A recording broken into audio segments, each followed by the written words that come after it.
From Icarus to the Wright Brothers, humankind has forever been fervently fascinated with flight and the freedom we feel when we fly. Aircraft tirelessly transport people and goods on a daily basis, keeping our world connected 24/7, 365. Most of all, it has made our enormous Earth much more manageable and accessible to anyone. This is the final boarding call for Flight FYI 109er. Get ready for takeoff. We'll explore the amazing arena of aviation on this week's episode of FYI. Welcome to For Your Info. En inglés. You got it.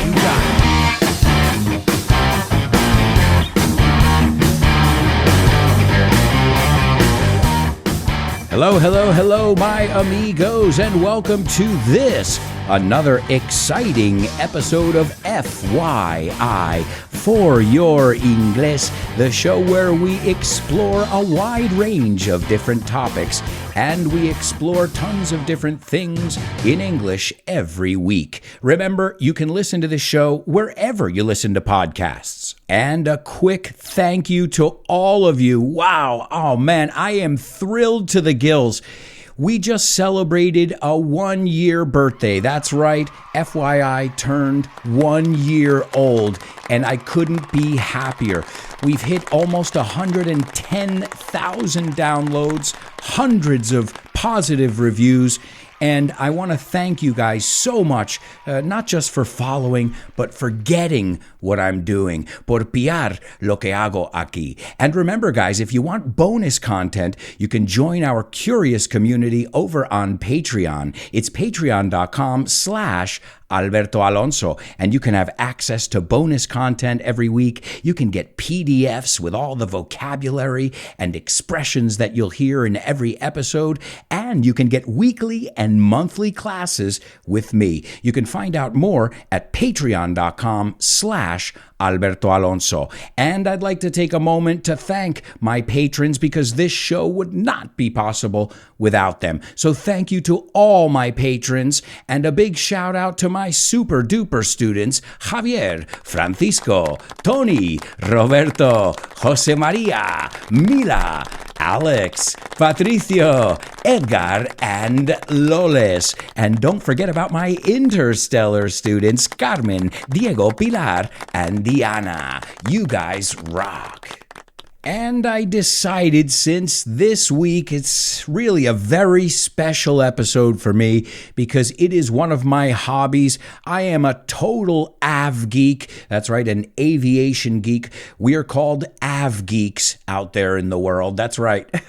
Hey, I don't mind. Call me whatever you will. I don't mind at all. In fact, I believe if you're gonna be a geek, you gotta go all the way. So today I've decided to give away, regalar, that's right, the bonus content for free. So guys, enjoy it, and I've got another surprise for you as well. But I'll tell you that surprise at the end of the first part. But since I'm so excited about today's topic, I've decided to make it free for that reason and another one, which I will not uncover until the end of this first part. And let me clear something up. Today we're going to really generally focus on commercial aviation. That's right. I just want to remind you that there's a lot of other kinds of aviation out there.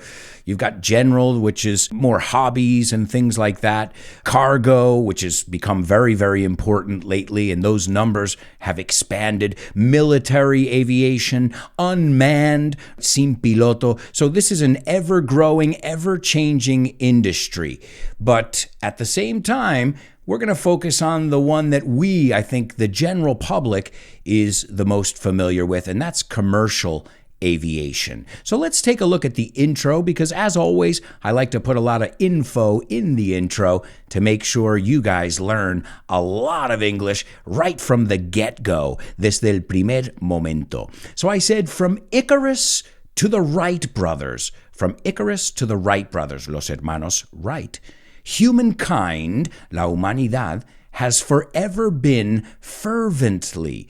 Now, fervently is a saco, a tope, fascinated with flight and the freedom we feel when we fly. And I want to look at that word because some of my students mix up the word fly and the word flight. So flight is el vuelo, and to fly es volar.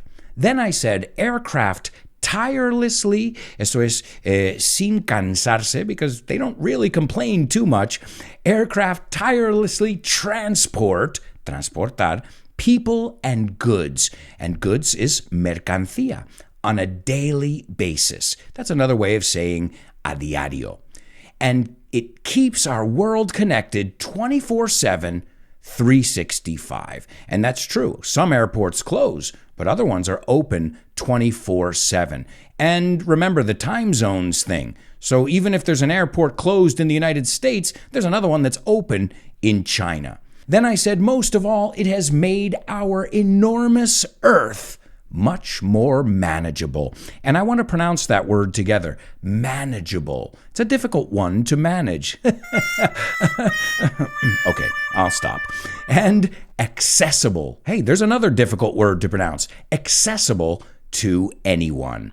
And then we heard those airport chimes, which I love. They just remind me of going on vacation. Remember, Americans say to go on vacation, and the British say to go on holiday, but you've got to say it with a British accent. And then I said, this is the final boarding call for FYI Flight 109er. And it's funny because a lot of times when you talk about communication over a radio signal, we say 109er. It's just a funny little joke that we have.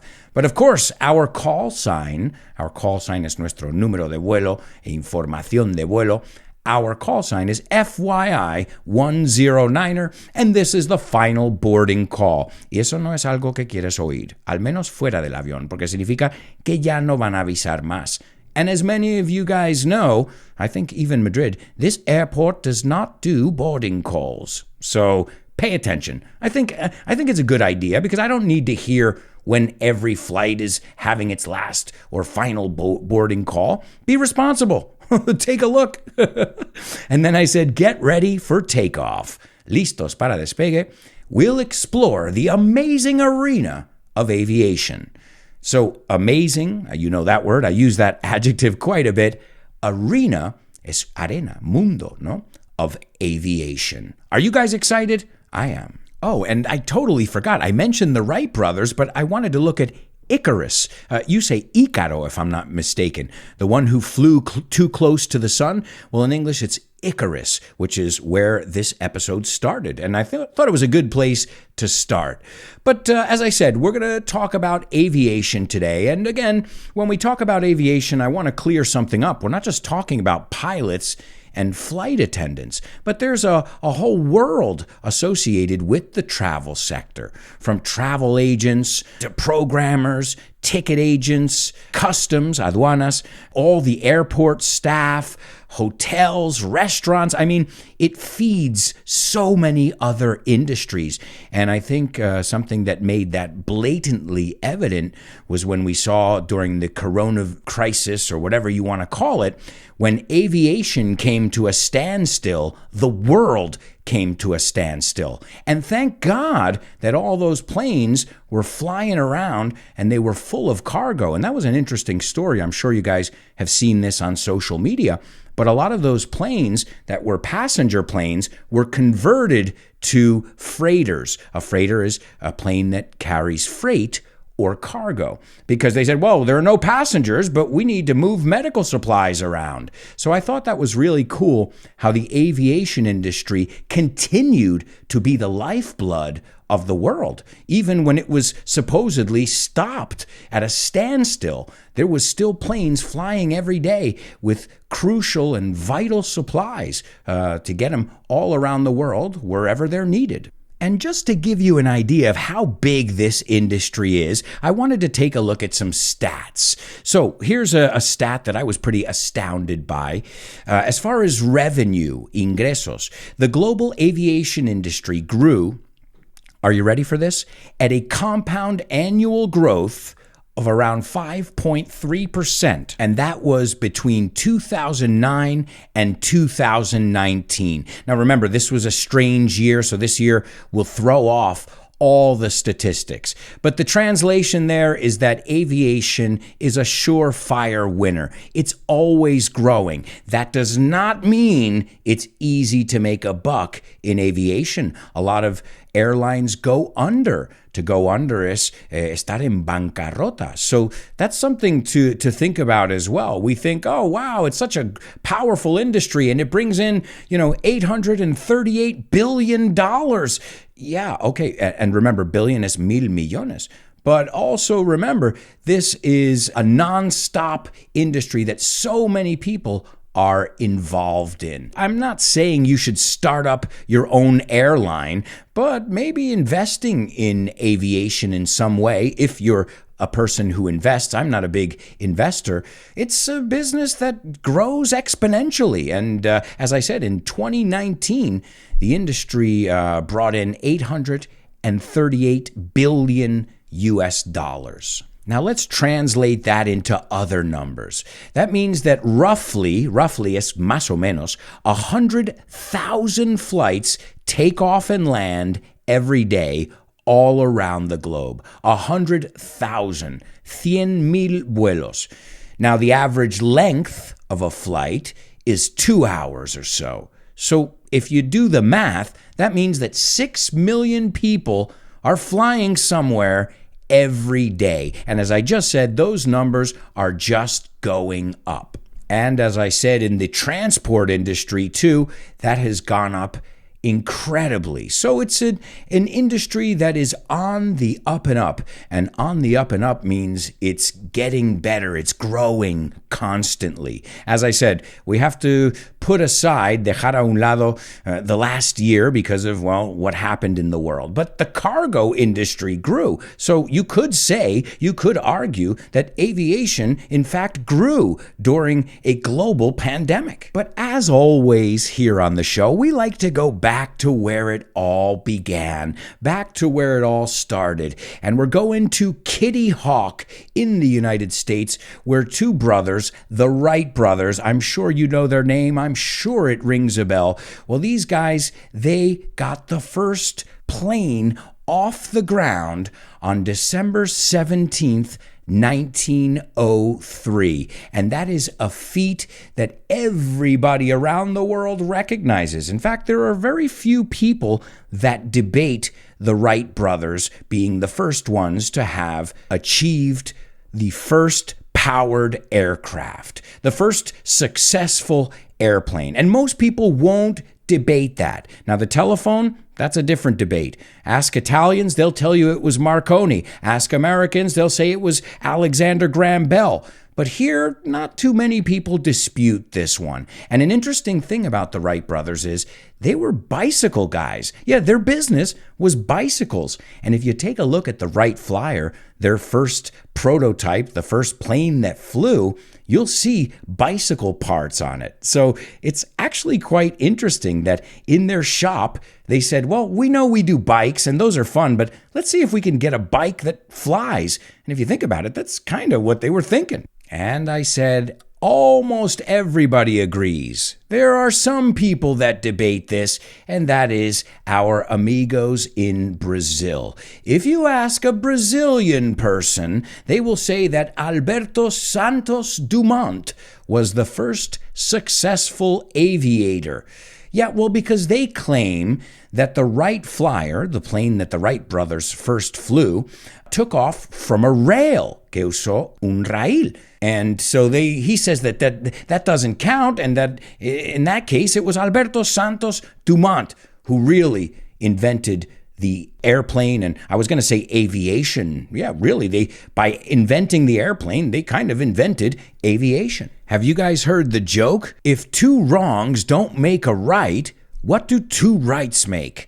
And this is an expression in English we say when somebody does something bad to you. The idea is not to seek revenge, because two wrongs don't make a right. O sea, dos malos no hacen un bueno.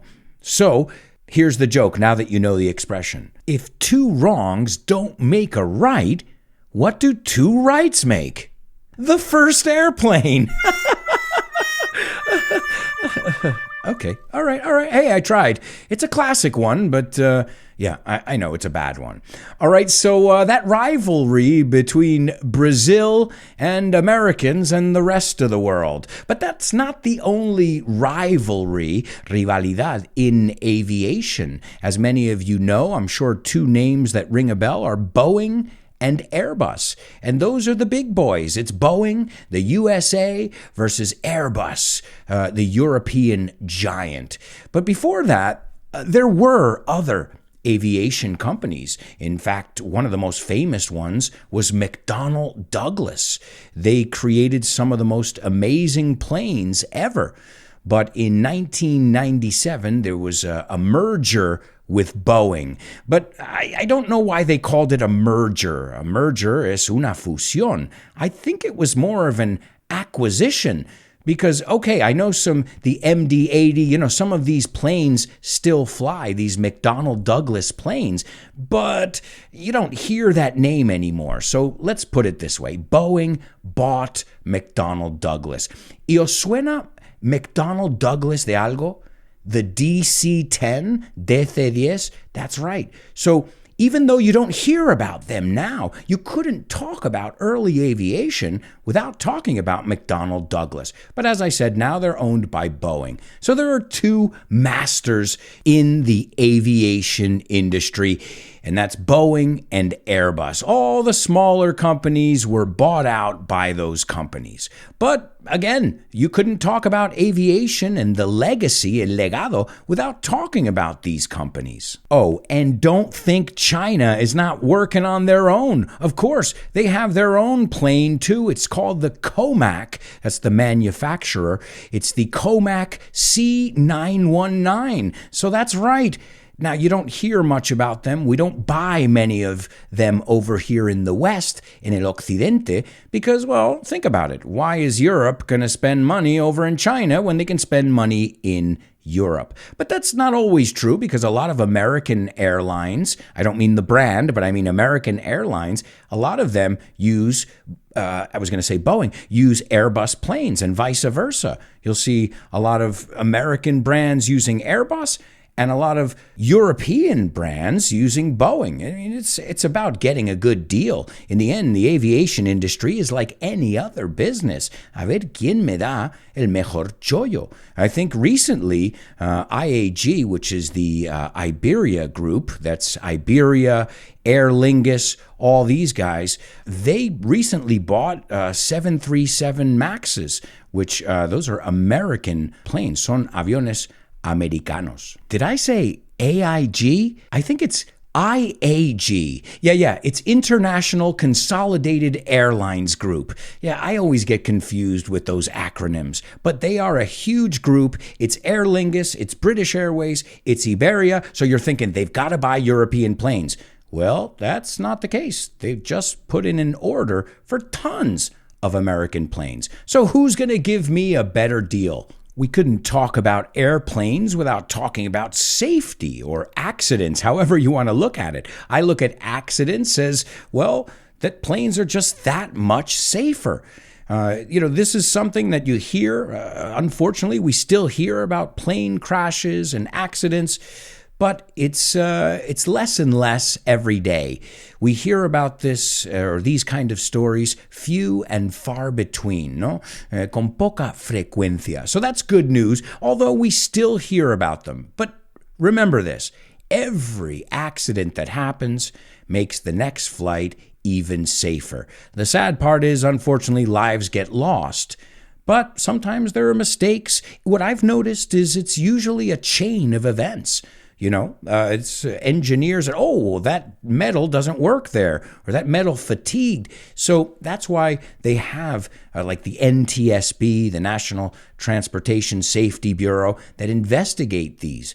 And one warning you never want to hear, and you'll never hear it because you're not in the cockpit, tú no estás en la cabina, but one of the warnings that the plane will give you if it's going to crash, it will say, terrain, pull up, terrain, pull up. And later on, we're going to hear how planes talk to the pilot. Yeah, that's right. You're saying what? That's right. Planes are so automatic that they talk to you, just like your phone and Siri or Alexa or whoever your personal assistant is. So what are the odds? ¿Qué es la probabilidad? What are the odds that you are going to get killed in a plane crash? Well, the annual risk of being killed in a plane crash for the average American, I looked at an American study, was about 1 in 11 million. That's right, 1 in 11 million people. That's your chances. Yeah, that's pretty small. It could, anything can happen, but the chances are slim, as we say. Now, the annual risk of being killed in a motor vehicle crash for the average American, remember, we're talking about an American study, that was about 1 in 5,000. So, car crash, 1 in 5,000. Plane crash, 1 in 11 million. I don't know about you, but I feel safer in a plane. And we didn't talk about this either. Another thing I wanted to mention, planes are getting, well, it depends. If they're trying to save money, which many are, as I said, it's a business, they're trying to cut corners. Well, some planes are getting less and less comfortable. You have less leg room every day. But other airlines are focusing on something called PAX X. You can Google it or you can, search the hashtag. And this is passenger experience. So it's not the same. You can fly on the same plane with Iberia and the same plane with American Airlines, and because of the configuration and because of their policies, it's a completely different experience. So that's something to look into. A little tip for you on your next trip. Look at the passenger experience because, well, some airlines, as we know, Emirates and these, that is, it seems like at least, their sole focus, sol siendo único. I remember I flew with Emirates. I flew on the Airbus A380, which is just a monster. That's the double-decker. And I remember I felt like a king. My wife and I, we were in coach. Coach is clase normal, economy class or coach class. And we felt like kings. So that's a one way. And you got that model, and then you got the low-cost model, which, hey, people are saying, I'd rather pay less money and not be treated so nice. That's up to you. I guess it depends on how long the flight is as well. Ryanair, one of their tricks, Ryanair and many low-cost models, one of their tricks is they use the same plane. So their fleet, it's made up of the same exact plane. In the case of Ryanair, it's the 737. Now they have the 737-800. They have different models within that model, but they only operate the 737. And again, if they're trying to cut corners or trying to save money, well, then that makes sense because, well, think about maintenance, mantenimiento. Think about training the pilots because just because you fly a 737 doesn't mean you can fly a 767 or an Airbus A350 or whatever. Those are called type ratings. So it's easier. It just makes things easier. So you've got everything out there. You've got the most luxurious experiences, these suites that they have, and you've got low cost where, you can barely fit your legs into the seat. And, your carry-on suitcase is like on top of you or on the floor. I mean, it's madness, but we've all been there.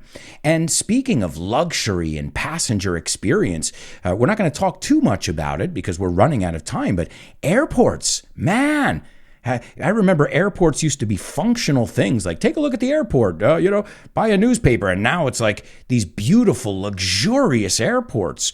Speaking of Changi, Changi Airport is the one in Singapore. I actually flew there on the A380, as I just mentioned, with Emirates. And there is a waterfall. There is a movie theater. There's a spa in this hotel. Mira, le llamo hotel. It doesn't seem like an airport. So we're seeing this trend. We're seeing these airports that are just beautiful spaces with tons of amenities, shopping, and all of this is, as I said before, it translates into more jobs. We can do an entire episode on airports, but I'll give you two quick little facts over here. Now, the busiest airport in the world for many, many, many years on end was Hartsfield-Jackson Airport. That's translated into English, Atlanta Airport. I've been there. It's huge. And they had 970,000 airplane movements in 1 year. But it has been dethroned. Recently, it was dethroned by Guangzhou Baiyun International Airport, which is now the world's busiest airport. So I think we could do a whole episode just on airports and how they've changed and adapted throughout the years. Aviation is ever changing. But what are we looking at now? What does aviation look like nowadays? Well, now two of the most modern commercial airliners are the Boeing 787, aka also known as the Dreamliner, and the Airbus A350. These are kind of the most popular planes right now on the market. Not so much the most sold planes because, well, everybody has a different demand. Remember, planes, they usually break them into two categories, wide body and single aisle. It makes sense, doesn't it? Single aisle tiene un pasillo, and the wide bodies have two aisles. So it depends on what the airline needs. Remember, if you get a plane that's too big and you don't fill that plane, you've got a problem. And that's what happened with that A380, that monster that was just such a modern marvel. Es una maravilla moderna. But it just was too big. And to fill that plane, 500 plus seats, it's a hard task. So right now you're seeing these jumbo jets, these big jets, they're falling out of favor. And just think about it because, if you can have two engines and do the same job on two engines than four engines, well, you know what? I think I'm going to go with two engines. Well, as we said before, we got to cut costs. An engine can cost $8 to $10 million, just the engine. Let's not talk about the maintenance. So that's another reason, and obviously to save on fuel. So that's one of the things we're seeing now and in the future. That's why this 787 and this A350 are such modern airplanes. They're made of this carbon fiber reinforced polymer. Now, before, airplanes were made of exclusively aluminum, but this stuff is more durable, it doesn't corrode, and it's lighter. It's lighter. And what does lighter mean? Lighter means it uses less fuel. So you're seeing these composite materials. And there's another thing that these composite materials do too, because every time a plane goes through a cycle is a takeoff and a landing. When it pressurizes and depressurizes, lo llaman a cycle, well, that takes its toll on the plane, on the frame or the fuselage. Pasa factura. And if it's metal, well, you're going to get fatigue. But if it's this carbon fiber plastic stuff, well, that's not such a big problem. And that's why the 787, for example, I flew on the 787, and the A350, I haven't flown on it yet, but I'm itching to. But there's 25% more humidity in the air on board. And before, you were thinking, well, sometimes when you get off the plane, don't you feel like, your throat is dry and your eyes are scratchy? Yeah, because they can't put too much humidity in there because we're talking about metal and metal rusts. But because of this, they've been able to increase the humidity in the air. And does it work? Guys, that and lighting and manipulating our senses, my wife, she'll attest to this. When we came back from Miami on the 787 Dreamliner, it was the first time in my life that I did not feel jet lag. It was incredible. And we're going to wrap up with the A350. Since I haven't flown on the A350 yet, well, we're going to do it right now. We are going to land in an A350. Vamos a aterrizar. I'm going to take you guys into the cockpit, and we are going to go right down onto the runway, and we'll get ready for part 2 of the show, the bonus part, which, as I said, today is free for everybody. And you want to know the surprise now? My dad will be joining me in the second part of the show. I am so psyched to have my dad here with me because he is the reason I love aviation. It's his fault. As we say, the apple doesn't fall far from the tree. So I'm going to be chatting with my dad about our early memories and aviation experiences. So you're not going to want to miss the bonus part of today's show. And as I said, since it's free for everybody, we'll just stay tuned. But right now, guys, we've got to focus because we're on final approach. It's time to land. So we're going to get on this A350. That's right, the A350, the modern one, which, as I said, in May, I was supposed to visit my family and I was going to fly on it. But you know what? We'll do it here virtually together. So, folks, and I'll warn you, I'll tell you a little bit about what you're going to hear because, well, aviation has its own jargon. But in general, you're going to hear the distance from the ground, 40, 50, 60, actually it's a countdown. You're getting closer to the ground as you approach the runway. They call it final approach, and approach significa acercarse. And then you'll hear a command, and it says retard, retard. Now, this is not the plane insulting the pilots. I'll warn you now, and that's a word I don't recommend you use anyway. But in aviation, it means to reduce the throttle, reducir el acelerador. Nunca me sale esa palabra. So guys, I got to focus here because we're going to land any moment now. So everybody buckle up. We are coming in for a landing. 15 right, line up and wait, traffic on file for the crossing runway. 200, minimum. Continue. Gleit sehe ich. Power ist hoch. Jawohl. 4051, contact ground point 9. 100, 70, 60, 50, 40, 30, 20, retard, retard. Spoilers. Reverse green. Ja. Diesel.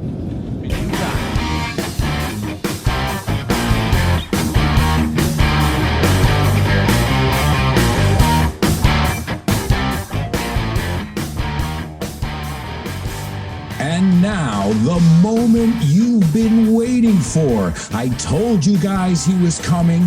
I told you he was going to be on board. Pun intended. That's right, guys. The reason I love aviation, the reason you always hear me mentioning 747s and Boeing and Airbus, and the reason that I am such a geek, well, it had to come from somewhere, and the apple doesn't fall far from the tree. So, ladies and gentlemen, without any further ado, the man who is responsible, not just for my love of aviation, but for my love of learning, for my curiosity. So, ladies and gentlemen, please welcome my dad. What a special guest, Diego Alonso. Thank you, Alberto. Wow, what a pleasure to have you here on the show, Dad, and to talk about our favorite topic, right? Thank you for having me over. Well, I know that you're a person who has always loved aviation. And as I said earlier in the episode, for you and me, aviation, planes, they're not just aluminum or carbon composite, but for us, they're bridges. They're gateways that connect our families and our loved ones. So why don't you tell us a little bit about how your love for aviation started? Like, what sparked your love for aviation as a young boy, Dad? The first time I went to a fair, I saw like a globe floating on the air, and I was 40 years old. And to me, that was fascinating to see that. Something just flying on the air like that, like a little man. So it was a globe, you said. So something from nature or something, a child's toy. It was on the festival, they used to put one of these balloons, and they looked like men, and they were made of paper, and then they put some smoke, and that looked beautiful. It looked like a man walking on the sky, you know. So I was fascinated with that. That was the first time it brought my attention to aviation, really. And so it wasn't the actual plane, but it was the idea of flight, kind of like... The idea of flight, right? Seeing somebody moving on the air like that was fascinating to me. And I know, Dad, that you've always, speaking of flight and the inspiration for every plane we've ever seen, I know you're a bird lover too. did that start around the same time? Did you discover that love of flight, aviation / birds around the same time? Basically the same time. About 4 or 5, I was always playing with birds. To this day, my day start watching birds, feeding them. It's like a transcendental feeling for the nature. Sure. It connects you with nature. I know you're a nature lover. Totally perfect. Yes. That's another thing I got from you, my love of nature, my love of planes. And so I guess it was a toy, but then I guess there were more things. What other things helped you kind of fall in love, or as we say, get bit by the aviation bug? Well, when I was living in the farm, I was basically the only kid there. The others were younger than me. I was 5, so there were 2 or 3. Mm-hmm. And we were on the route where plane would fly to Murcia. Oh. So every day we have a plane flying by, and I could visualize what was going on, how would be looking from up there, So it was like a fascination every day at the same time that they will pass by. Right. You were under lo que llaman the flight path. And that must be amazing, because let's put it in context. What year was this? This was in a little village, a little hamlet in Almeria. What year are we talking, Dad, roughly? Wow. It has to be around 1951, 52. So just seeing anything flying at that time, because it wasn't even commonplace to see planes flying, and being from where you were, it must have blown your mind. Well, it was, I could visualize like what they would see from up there, and the feeling of moving on there. It was fascinating. Right. By my area, we are on a desert. So when you go into a mountain, you kind of see forever and ever. Sure. And I know some of your family members, or should I say our family members, our ancestors, actually saw the planes, the Palomares planes, which are military planes. They're not commercial planes. So I guess Spain is no stranger, being where it is located as well, to air traffic.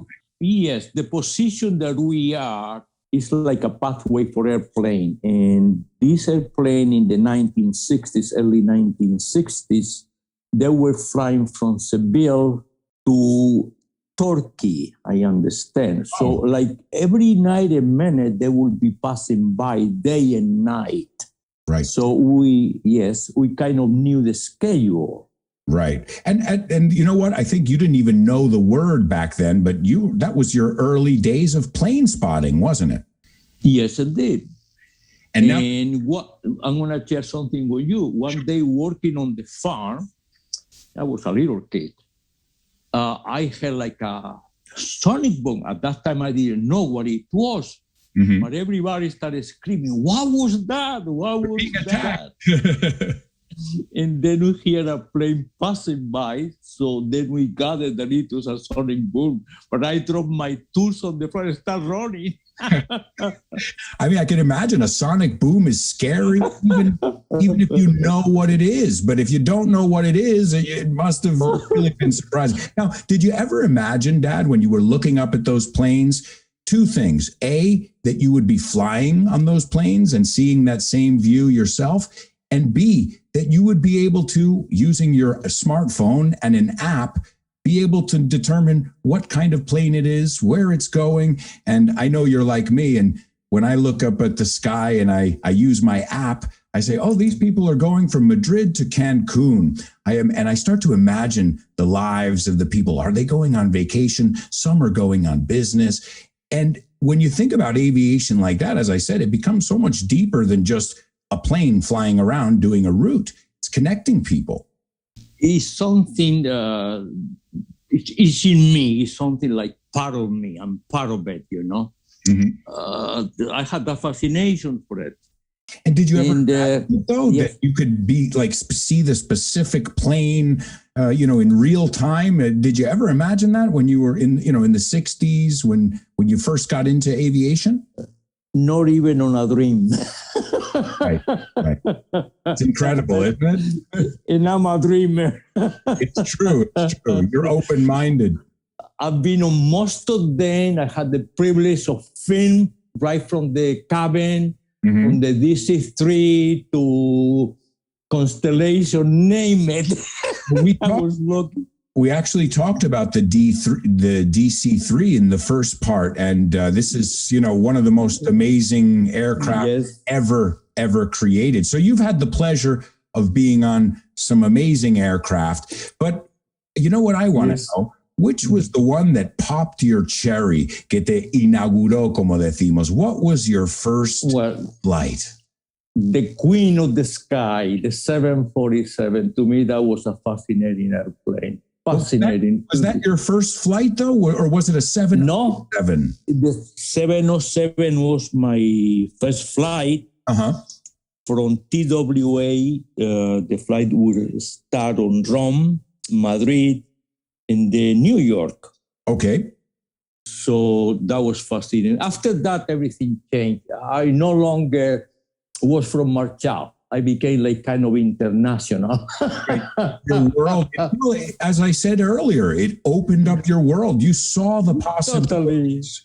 And not only that, you met other people, you heard other languages, you tasted other Totally. And so I could, yes. go on. Yeah, I could no longer be a Spaniard or American. The world became like a village. Right. That was fascinating. Well, the 707 too. I mean, what a great first plane to fly on. The 707. I mean, that ushered in the jet age, really. Sure.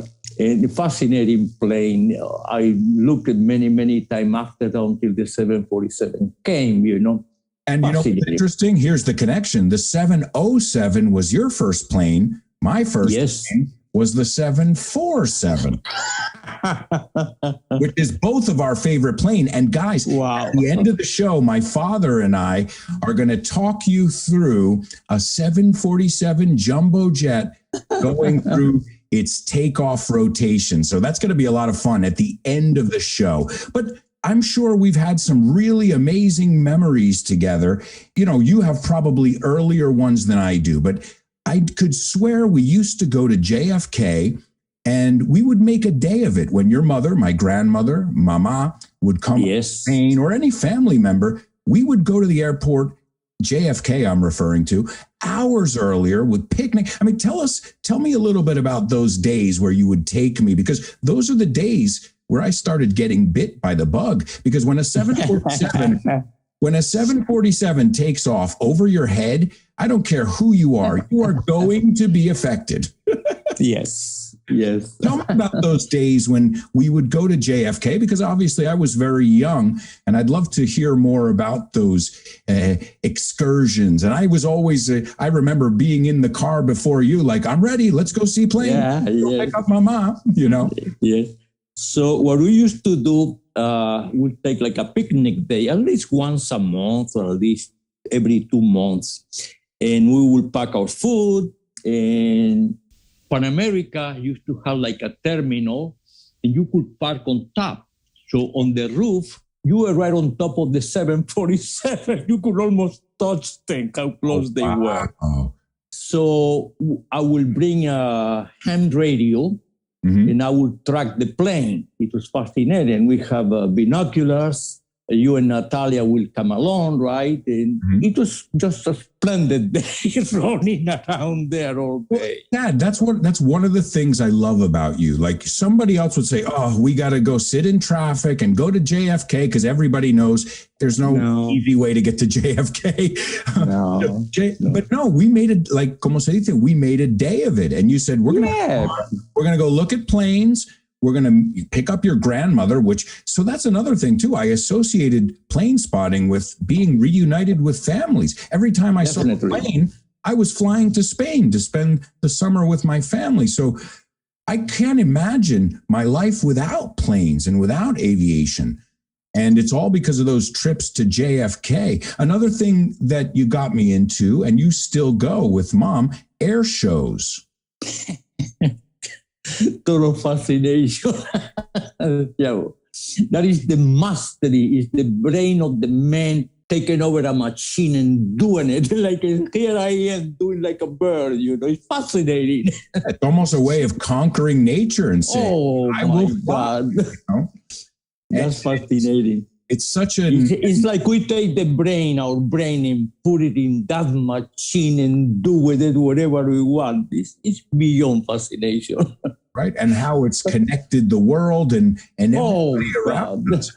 And I remember going to the air shows with you. And one of the great things about the air shows were the great things about people in this industry. I was going to say pilots, but really anybody in this industry, they love to talk about what they do. They love to get questions from the kids. I remember the Blue Angel, the kids saying, how fast? And the Blue Angels, you want to touch people who love aviation, I mean, they've got it in their blood. And I'm not, as I said, I'm not just talking about pilots. I'm talking about baggage handlers, people like me who, when they smell jet fuel, get all excited. Yes, you do. So what air shows, what are some of the air shows we went to as a child? I do remember seeing the world famous Blue Angels. I remember seeing Fat Albert, which was their plane, which has rocket engines. The Harrier, remember that one? What makes the Harrier? Now, we're going off the topic of commercial aviation, but Dad, what makes the Harrier such a special plane? I remember that like it was yesterday. It's just a fascination the way it just get up like that, from any place, hide behind any tree. It's just the ultimate. Well, one of the most important things is runway space. You need totally, it's fascinating. An A340, for example, a plane that's basically obsolete now, needs so much runway to take off and land. But these can take off on a dime, como decimos, like a helicopter. So for the military, obviously, it's got its purposes. But when you see this, my wife, obviously, she knows I'm sick. I love aviation. Yeah. She took me to an air show. It's called the Royal Air Tattoo. And Dad, wow. You were there with me. I swear to God, you were there with me, even though you were in New York. And I was in England. But you know what the most amazing thing was? And I think this is my challenge for all the listeners, everybody who's here right now. Go to an air show. If you don't get bit by the bug, then aviation is not for you. But once you see, Diana, my wife said, what an amazing community. Everybody's sharing and smiling and taking pictures and trading email. And she said, what a great community of people. And as I said, it's everything from engineers to artists to travel agents to so many different people that the aviation industry touches. So air shows, I can't wait. We've got to plan another air show. And should we tell the listeners about our plan the next time I'm in the United States? Definitely, yes. What is our plan? Tell them about this new hotel with not such a new concept. Well, you tell them. I believe it's TWA, right? It's not TWA terminal. That was always our stepway in the United States, our first touch in the United States, TWA. Right. It was up and away, TWA. That was the slogan, up and away, TWA. Well, TWA, again, for many people is a gateway, but they had a terminal, a very famous terminal at JFK Airport. And the thing is, they just remodeled this terminal or rebuilt it. And it's kind of a throwback, un tributo, to like this 1960s, 1970s style.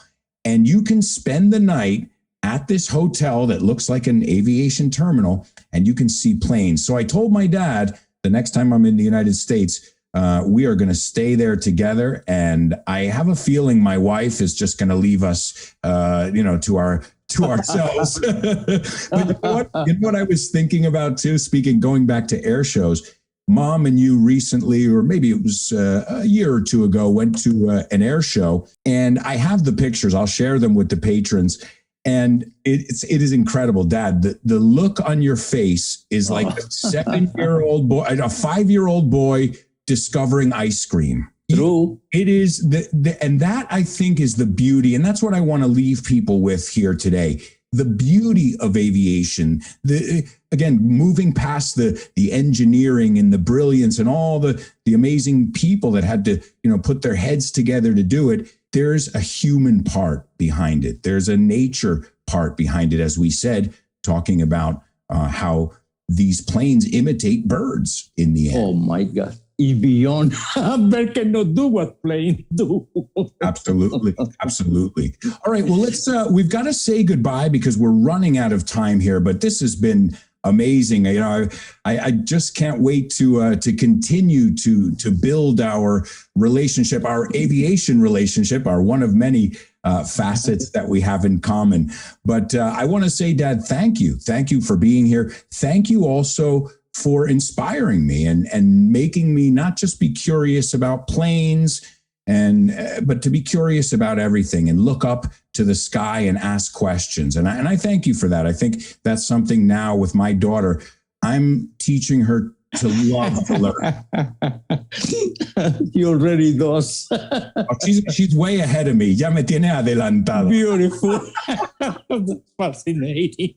All right. So what I figured we would end today, vamos a acabar. We're going to end with a 747. This is, as I said before in the episode, the plane that made aviation accessible to everyone, which in turn made the world accessible to everyone because it was such a monster, such a behemoth, un monstruo, no?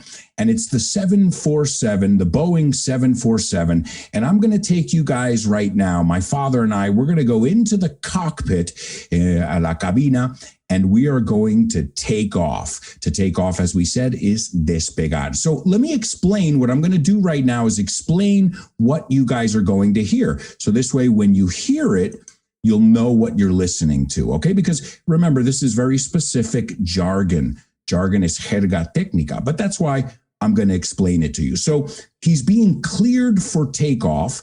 To be cleared for takeoff is listos para despegue, cleared for takeoff.